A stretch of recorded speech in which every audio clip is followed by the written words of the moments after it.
नमस्कार प्रेक्षकांनो, मालिकेच्या आजच्या भागामध्ये आपल्याला खूपच जबरदस्त असा ट्विस्ट पाहायला मिळणार आहे। कारण काहीही झालं तरी कला आणि अद्वैत यांची जोडी जी आहे त्यांच्या जोडीला कोणीही वेगळं करू शकत नाही, ही गोष्ट आपल्या सर्वांच्या समोर येणार आहे।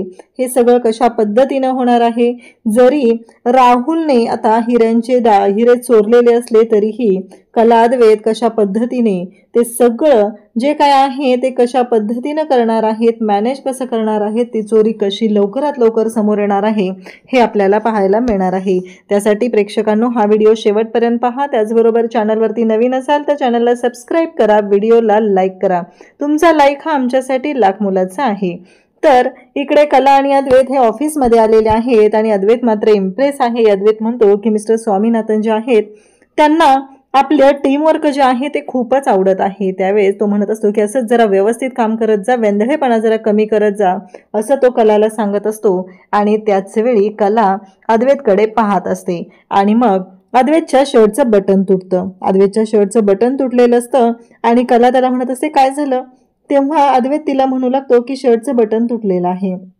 तेव्हा कला म्हणते की थांब मी लावून देते आणि मग कला ऑफिसमध्ये अद्वैतला शर्टचं बटन लावून देत आहे। तेव्हा कला आणि अद्वैत हे एकमेकांच्या जवळ आलेले आहेत आणि त्याच वेळी अद्वैतला सुईचं टोक थोडंसं टोचलेलं आहे आणि तेव्हा तो ओरडतो। तेव्हा कला त्याला म्हणत असते की असं आहे का, जरा शांत हो ना, शांत बस ना चांदेकर, असं म्हणत त्याला ती बोलायला सुरुवात करत असते आणि त्याचबरोबर त्याच्या शर्टचं बटन ती लावून देते आणि अगदी अद्वैतच्या जवळ जाते आणि त्याचबरोबर तो जो धागा आहे तो दातांनी कट करते।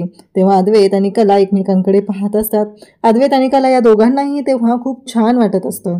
तर आजच्या भागाच्या रिव्ह्यूला आपण सुरुवात करूया। कला आणि अद्वैत हे ऑफिसमध्ये आलेले असतात आणि त्यांचं ऑफिसमध्ये काम चालू असतं। अद्वैत हा कलाला कॉफी हवी आहे म्हणून कॉफी घेण्यासाठी बाहेर आलेला असतो आणि तेव्हा त्याचं लक्ष जातं आणि तो कॉफी घेत असतो। तेव्हा त्याला आवाज येतो कसला तरी, म्हणून तो मागे फिरून पाहतो आणि त्याला लक्षात येतं की काहीतरी त्या रूमच्या दिशेला आवाज आलेला आहे, हे त्याच्या लक्षात आलेलं असतं। परंतु जेव्हा त्या दिशेला तो जातो तेव्हा त्याच्या लक्षात येतं की तिथं तर काहीच नाहीये। मग आवाज कशाचा आला, तेव्हा अद्वैत म्हणतो की असंच काहीतरी असेल, वाऱ्याचा वगैरे आवाज आला असेल असं त्याला वाटू लागतं। त्यासोबतच अद्वैत जो आहे तो आता त्याच्या केबिनकडे जायला लागतो। तर सोहम आहे तिथेच दरवाजाच्या मागे लपून बसलेला असतो आणि सोहम जो आहे तो नेहमी मूर्खासारखाच वागत असतो आणि राहुल जो आहे तो दरवाजाच्या मागे तिथे लपून बसलेला असतो।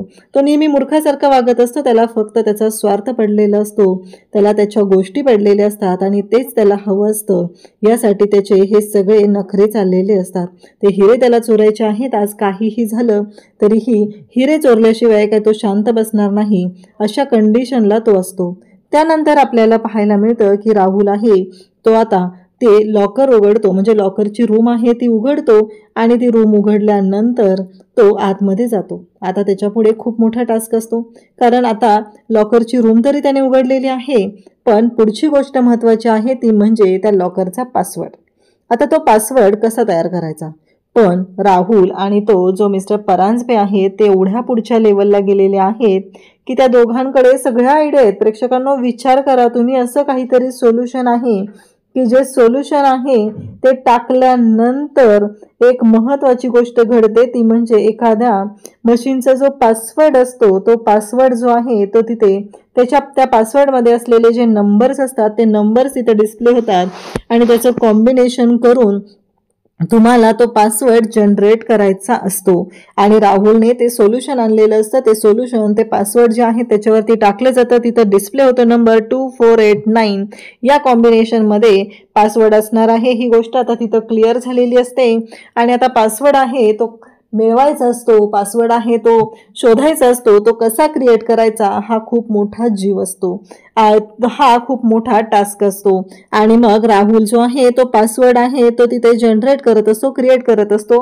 पहिल्यांदा त्याच्याकडून ते रॉंग होतं, पुन्हा दुसऱ्यांदा तो ट्राय करू लागतो, दुसरा पण त्याचा अटेम्प्ट जो आहे तो रॉंग होतो आणि मग त्याला आठवतं मागच्या वेळेस अद्वैत जेव्हा तिथे आलेला होता तेव्हा त्याने तो पासवर्ड जो आहे तो मिळवण्याचा प्रयत्न केलेला होता, तो पाहण्याचा प्रयत्न केलेला होता आणि त्याला तो पासवर्ड आठवतो आणि त्या पद्धतीने तो पासवर्ड तिथे टाकू लागतो आणि तेव्हा मात्र तिथे पासवर्ड टाकल्यानंतर त्याच्या लक्षात येतं की नाही, हे सगळं जे काय आहे ना, हे अशा पद्धतीनं झालेलं आहे.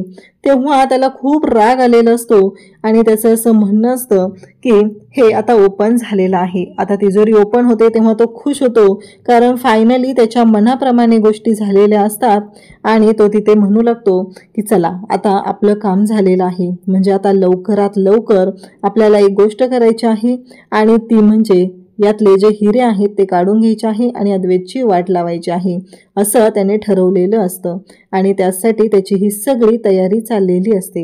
इकडे आता राहुलने पासवर्ड ओपन टाकून तिजोरी ओपन केलेली असते. तिजोरीतले हिरे जे आहेत ते तो काढत असतो. इकडे अद्वैत जो आहे आणि कला यांच्या दोघांचंही काम होत आलेलं असतं. ते दोघंही काम करत असतात, कारण मिस्टर सारडा यांना 2 दिवसांमध्ये ते दागिने द्यायचे असतात आणि त्यासाठी डिझाईन वगैरे सगळं फायनल करून लवकरात लवकर काम करणं गरजेचं आहे आणि त्यासाठी ही सगळी तयारी चाललेली असते. इकडे राहुलने तर आता ते हिरे जे आहेत ते सगळे हिरे त्याने हातात घेतलेले आहेत आणि तो आता ते हिरे घेऊन तिथे त्याच्या जागी काचांचे म्हणजे साधे जे क्रिस्टल्स असतात त्याचे तुकडे ठेवणार असतो. त्याला हिऱ्यांचा आकार देऊन त्यांनी आणलेलं असतं ते तो करणार असतो.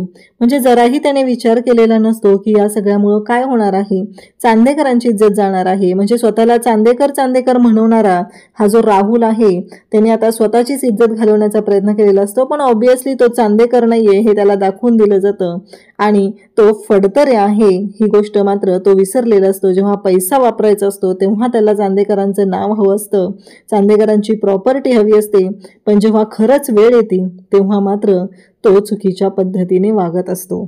इकडे अद्वैत कलाला म्हणतो की काय झालं खरे, तेव्हा कला म्हणत असते नाही काही नाहीये आणि तिच्याकडे तो पाहत असतो. इकडे राहुलने त्याची सगळी कामगिरी केलेली असते. कलाला थोडासा खोकला आल्यासारखं झालेलं असतं. अद्वैत म्हणतो मी जाऊन पाणी आणतो. तेव्हा कला म्हणते की अरे नको, मगाशी कॉफी तूच आणलेली आहे, मी जाऊन घेऊन येते ना पाणी, असं कला त्याला सांगू लागते आणि स्वतः पाणी आणण्यासाठी आता ती बाहेर जात असते. तिला मात्र खूपच तिथे ऑफिसमध्ये दोघंही एकत्र काम करत आहेत. अद्वैतला तर खूप छान वाटत आहे, परंतु त्याचबरोबर या सगळ्या गोष्टी ज्या घडत असतात त्या खूप छान पद्धतीने चालू असतात. आता दोघंही बाहेर आलेले असतात पाणी पिण्यासाठी आणि राहुलचं काम इकडे झालेलं असतं. राहुलला हे सगळं करायचं असतं. काहीही झालं तरीही राहुलने ठरवलेलं आहे की लवकरात लवकर आपलं काम करायचं आणि या चांदेकरांची वाट लावायची. म्हणजे सगळा पैसा स्वतःच्या ताब्यात त्याला घ्यायचा आहे, सगळं काय आहे ते स्वतःला हवं आहे, यासाठी त्याची ही सगळी चाललेली नाटकं असतात. त्यानंतर प्रेक्षकांना आपल्याला पाहायला मिळतं की राहुलला आता बाहेर पडायचं असतं. तेवढ्यातच कला म्हणते की चांदेकर त्या रूममधली लाईट कशी, तेव्हा लगेचच अद्वैत म्हणतो काही निष्काळजी माणसं असतात ना तुझ्यासारखी, माझ्यासारखी परफेक्ट माणसं जेव्हा समोर असतील, या जगात सगळे असतील, तेव्हा मात्र असं काही नाही होणार. पण तू कसं आहे, तू कसे बघितलंस ना तसंच कोणीतरी असेल, ठेवून गेलं असेल लाईट चालू. तेव्हा कला म्हणते हो झालं का, सगळं तू माझ्यावरच आणून सोडत जा, सगळ्या गोष्टी तुला माझ्याशीच रिलेट करायच्या असतात आणि माझ्याशीच तुला असं बोलायचं असतं. तोपर्यंत राहुल आतमधली लाईट बंद करतो. कला आणि अद्वैत इकडे भांडत बसतात.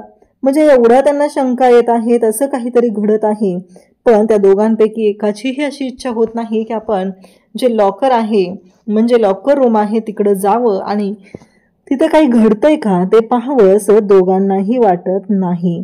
दोघंही फक्त एकच विचार करत आहेत आणि तो म्हणजे की आपल्या दोघांना एकमेकांशी भांडायचं आहे. एवढं मात्र त्यांनी ठरवलेलं असतं. काही झालं तरी भांडत राहायचं, भांडण सोडायचं नाही.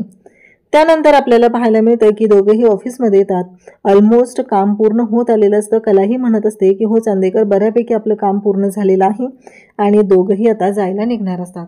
इकडे राहुलने त्याचं काम पूर्ण केलेलं असतं. ते हिरे ताब्यात घेतलेले असतात आणि मग ते हिरे घेऊन आता तो त्या परांजपेकडे जाणार असतो. त्याला माहिती कुठं असतं की तो परांजपे जो आहे तो राहुलला पण डच्चू देऊ शकतो, कारण त्याला चांदेकरांना ओव्हरटेक करून पुढे जायचं आहे. म्हणजे तो राहुलच्या तोंडाला पानं पुसायलाही मागं पुढं बघणार नाही. पण राहुलला मात्र आता ह्या गोष्टी खूपच आपल्याच्या वाटायला लागलेल्या असतात. पूर्ण विश्वास त्याने त्याच्यावरती ठेवलेला असतो आणि त्याचमुळं त्याला असं वाटत असतं की मी जे काय करत आहे ते खूपच व्यवस्थित असं करत आहे आणि माझं काम नीट होणार आहे असं त्याला वाटत असतं, त्याचा फायदा होणार आहे असं त्याला वाटत असतं.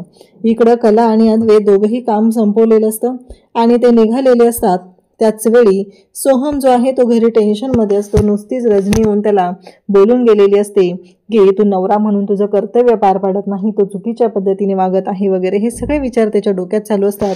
राहुल मात्र घाईघाईत आलेला असतो. त्याने येताना एक फाईलही आणलेली असते. कामासाठी गेलोय असं त्याने सांगितलेलं असतं आणि त्याचबरोबर ती फाईल तो घेऊन आलेला असतो आणि ती फाईल घेऊन येतानाच तो तिथे येऊन सोहमला धडकतो.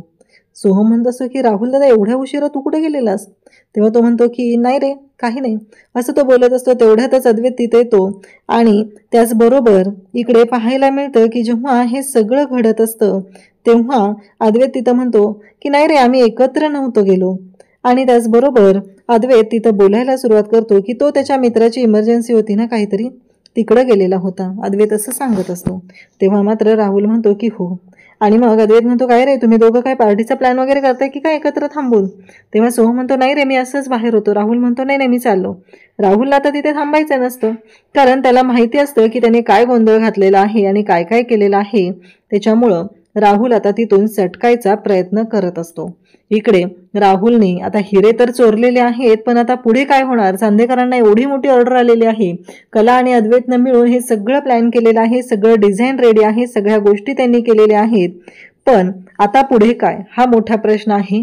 कारण तिथे जर खऱ्या हिऱ्यांच्या जागी प्लास्टिकचे किंवा काचांचे तुकडे जर मिळाले आणि जो मिस्टर सारडा आहे तो जर भडकला तर खूप मोठा गोंधळ होणार असतो आणि ही गोष्ट मात्र खूपच भयानक होणार असते. कला मात्र इकडे विचार करत असते आणि कलाही आता झोपायला निघालेली असते. अद्वैत ही आत निघून जातो. कला आउटहाऊसमध्ये राहत असते, त्यामुळे ती आउटहाऊसच्या दिशेला जायला निघते. इकडे अद्वैत जाताना सोहमला सांगतो की तूही जास्त जागरण करू नकोस, तूही जाऊन झोप जा, असं त्याला सांगत असतो. तेव्हा कलाही दोघांना गुड नाईट म्हणते आणि आउटहाऊसकडे जाते. दुसऱ्या दिवशी सकाळी अद्वैत उठलेला असतो. तो आवरत असतो. त्या पद्धतीने त्याच्या गोष्टी चालू झालेल्या असतात. तो व्यवस्थित असं काम करत असतो आणि त्यानंतर तो तयार होत असतो. पण अद्वैतला असं वाटत असतं की नाही, आज काहीतरी असं मला मिसिंग वाटतंय आणि मला ना गोड खायची इच्छा झाली. पण हे सगळं असं का होतंय? मला का गोड खावं वाटतंय? हा प्रश्न मात्र अद्वैतला पडलेला असतो. तेव्हा तो म्हणतो की वातावरण थोडंसं ढगाळ पावसाचं आहे, त्याच्यामुळं कदाचित मला गोड खायची इच्छा होत असेल, असं अद्वैतचं म्हणणं असतं. परंतु इकडे अद्वैत जेव्हा हे सगळं बोलत असतो तेव्हा तो म्हणतो की मला ना खरंच बदाम घातलेला शिरा म्हणजे बदामाचा शिरा खायचा आणि तोही अगदी खरेच्या हातचा. खरे खूप छान बनवते तो शिरा, असं अद्वैतचं बोलणं चाललेलं असतं. आणि इकडे त्या क्षणी कलाने शिरा बनवलेला असतो आणि कला मात्र खुश झालेली असते. शिरा तयार झालेला असतो आणि कलांना त्याचा सुवास जो आहे, तो सुगंध जो आहे तो घेत असते आणि म्हणत असते की खरंच एक नंबर झालेला आहे, असं कलाचं बोलणं चाललेलं असतं. आणि त्यासोबतच इकडे पाहायला मिळतं की जेव्हा कला हे सगळं बोलत असते तेव्हा तिच्या डोक्यात फक्त एकच सुरू असतं की एवढा मस्त शिरा तिने बनवलेला असतो.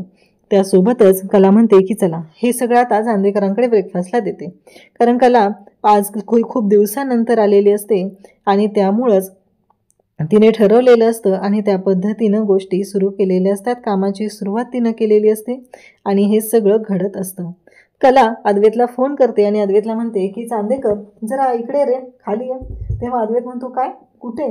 तेव्हा ती सांगते की अरे इकडे ये ना आउटहाऊसमध्ये. तेव्हा अद्वैत म्हणतो का? तेव्हा कला सांगते की अरे मी ना सगळ्यांसाठी नाश्ता बनवलेला आहे, ते घेऊन जायचं होतं. तेव्हा अद्वैत म्हणतो तू बनवलंयस ना, मग तू आणून दे ना, तुझं काम तू कर ना, मी काय येऊ? तेव्हा कला सांगते की मी घरात येत नाहीये, तुला माहिती आहे ना, म्हणून तुला बोलवलेलं आहे, तू ये, असं कला सांगू लागते. पण अद्वैत मात्र ऐकायला तयार नसतो. अद्वैतचं असं म्हणणं असतं की तू काय बनवलं ते सांग, मगच मी येतो, असं अद्वैतचं म्हणणं असतं. पण कला इकडे ऐकायला तयार नसते, कलाही सांगत नसते आणि शेवटी अद्वैत जो आहे तो म्हणतो की नाही येणार. कला म्हणते ठीक आहे चांदेकर. कलाने पण ॲक्सेप्ट केलेला आहे की तुला नाही यायचं तर नको येऊस आणि कला शांत होते. पण कला मात्र जो पदार्थ बनवलेला आहे तो पदार्थ मात्र अजिबात ती सांगत नाही, कारण तिने तर खरं तर अद्वैतच्या आवडीचा बदामाचा शिरा बनवलेला असतो, पण कलाने मात्र ती गोष्ट सांगितलेली नसते. आता कला इकडे विचार करत असते, हा शिरा तर द्यायचा आहे, मग कसा द्यायचा? मग कला शिऱ्याचं भांडं तयार करते आणि मग इकडे चांदेकरांच्या घराकडे यायला निघते. अद्वैत म्हणत असतो ही खरे अशी काय आहे, तिनं बनवलंय ना, मग का तिने देत नाही आणून, आणि मी पण हट्ट केला असं अद्वैतला वाटू लागतं. तेव्हा ठीक आहे म्हणतो. तेव्हा कला आता शिरा घेऊन इथं आलेली असते, दारात उभी असते. सरोज मात्र हे सगळं पाहते आणि सरोज कलाच्या जवळ येते. सरोजने ठरवलेलं आहे की छुपा वार करायचा, डायरेक्टली बोलायचं नाहीये, कारण तिला अद्वैतच्या मनातून उतरायचं नाहीये. अद्वैतवरती तिचं खूप प्रेम आहे, जीव आहे. तेव्हा ती कलाला म्हणत असते की अगं तू जाऊ शकतेस आतमध्ये, आणि म्हणजे तू घराच्या बाहेर आउट हाऊसमध्ये राहत असलीस तरीही तू आतमध्ये कधीही येऊ शकते, भेटू शकते, आत जाऊ शकते. तेव्हा कला म्हणते की नाही, मी नाही जाणार आतमध्ये. तेव्हा सरोज म्हणत असते की अगं पण मला असं वाटतंय की तू जाऊ शकते, तू यायला पाहिजे आतमध्ये. तेव्हा कला म्हणते की नाही, मी माझ्या निर्णयावरती ठाम आहे. तेव्हा सरोज म्हणते की तू आउट हाऊसमध्ये राहण्याचा जो निर्णय घेतला, तुझ्या त्या निर्णयाचा मी आदर करते. हे सगळं बोलणं चाललेलं असतं आणि त्यासोबतच इकडे पाहायला मिळतं की जेव्हा या सगळ्या गोष्टी घडत असतात तेव्हा मात्र कलाही तेवढीच खुश झालेली असते. कलालाही खूप छान वाटत असतं आणि त्याचबरोबर सरोज एवढी छान बोलत आहे ना, या गोष्टीचं कलाला मात्र नवल वाटत असतं, कारण सरोज कधी एवढी प्रेमाने छान बोलेल असा विचारही कलाने केलेला नव्हता. पण खरंच सरोजने आज प्रेमाने बोलून कलाला दाखवून दिलेलं असतं की ती किती गोड आहे. तेव्हा कला म्हणते की सरोज मॅडम, तेव्हा सरोज म्हणत असते की कसं आहे माहिती आहे का, मी ना अद्वैतचा विचार करते. अद्वैतला काय हवं काय नको या सगळ्या गोष्टींचा विचार मी करत असते. बाकीच्या गोष्टी माझ्यासाठी नाही आहेत महत्त्वाच्या, माझ्यासाठी माझ्या मुलाचा आनंद महत्त्वाचा आहे. असं जेव्हा सरोज बोलायला लागते तेव्हा कला मात्र सरोजकडे पाहतच राहते, कारण कलाला नवल वाटलेलं असतं की सरोज मॅडम म्हणजे त्यांनाही असं वाटतंय की मी आणि चांदेकरने एकत्र यावं. हा विचार कलाच्या डोक्यात आलेला असतो आणि कलाही बोलायला सुरुवात करते. कला म्हणते की मी आज खूप दिवसानंतर आलेली आहे ना, तर मी सगळ्यांसाठी ब्रेकफास्ट बनवलेला आहे, तो द्यायचा होता. पण सरोज तिला म्हणालेली असली तरीही कला मात्र तो ब्रेकफास्ट देण्यासाठी आत येत नाही. सरोज म्हणते ठीक आहे, दे माझ्याकडे, मी घेऊन जाते सगळ्यांसाठी.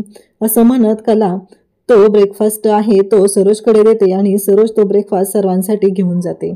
शिरा बनवलेला असतो आणि त्याचबरोबर शिरा, कलाच्या हातचा शिरा म्हणजे सगळेजणच खुश होणार असतात हे सरोजलाही माहिती असतं, कारण पर्सनली आबांना ही गोष्ट खूप आवडत असते.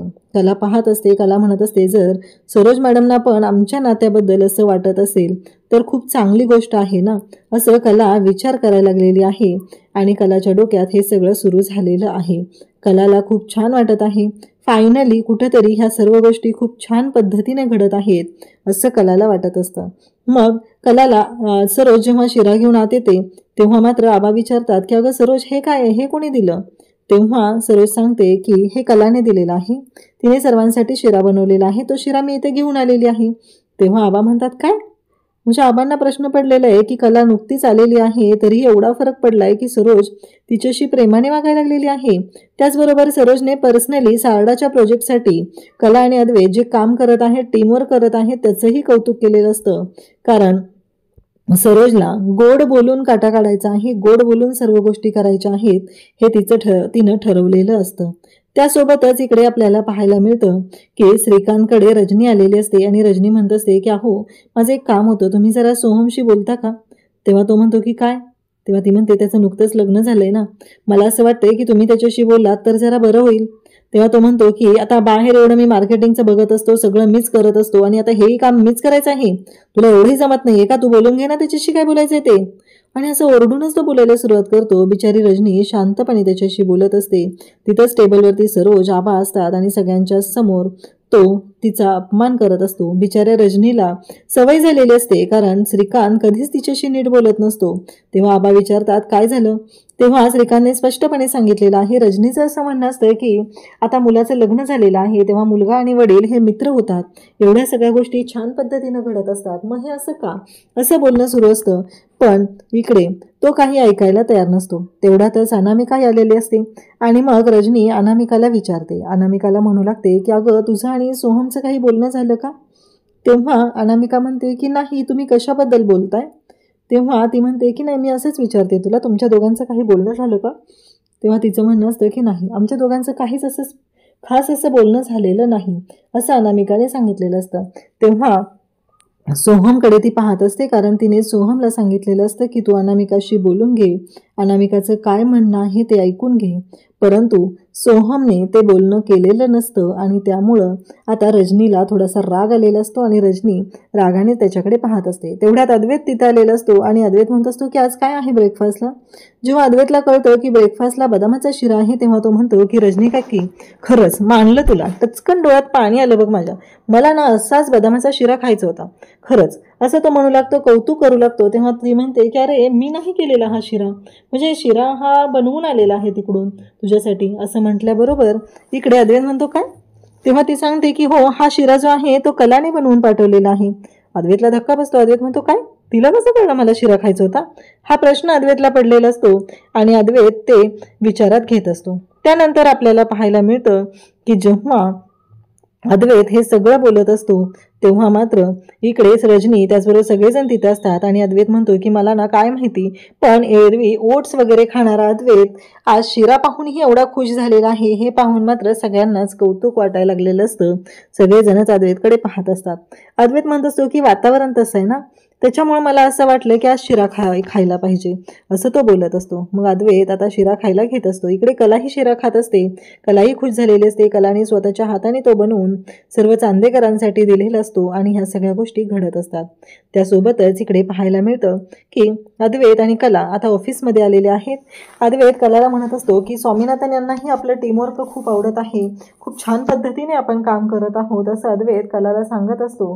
परंतु कला जी आहे ती अद्वैतकडे पाहत असते आणि अद्वैत म्हणत असतो की जरा वेंदळेपणा कमी कर, म्हणजे होईल सगळं नीट, असं अद्वैत तिला सांगत असतो. तेव्हा कला तिचं काम करत असते.